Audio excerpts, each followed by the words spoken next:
Alors, il faut quand même préciser que c'était dans un cadre d'une campagne électorale en 2014. En 2014, effectivement, c'est quelque chose que j'avais initié parce que justement sur une ville comme Sevran, que j'ai connue à ce moment précis, il y a un potentiel extraordinaire, il y a des gens formidables et que parfois il faut avoir le courage de donner les bons outils, les bons moyens pour que les gens puissent complètement.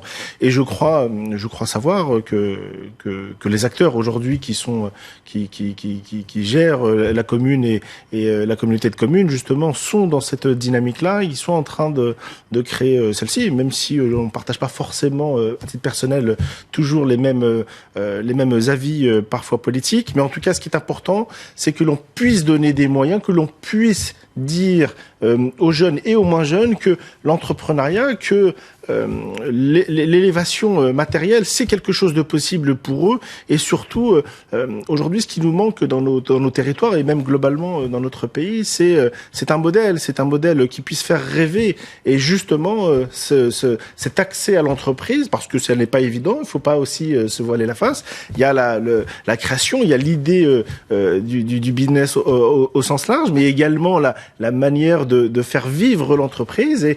Et c'est quelque chose sur lequel qui me tient particulièrement à cœur, sur lequel nous sommes engagés à Sevran, mais également ailleurs. À Sevran, c'était, comme je vous l'ai dit, dans un cadre particulier, mais sur l'ensemble du territoire.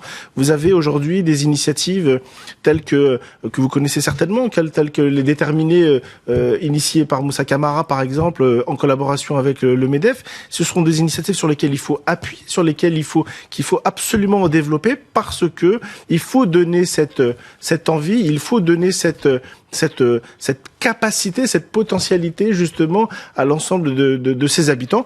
Tout le monde ne finira pas chef d'entreprise, naturellement, mais au moins ne pas fermer les portes, au moins ne pas dire que ça n'est pas pour eux. Tout à l'heure, dans le reportage, on a parlé de coaching, qu'à Banlieue Plus également nous faisons.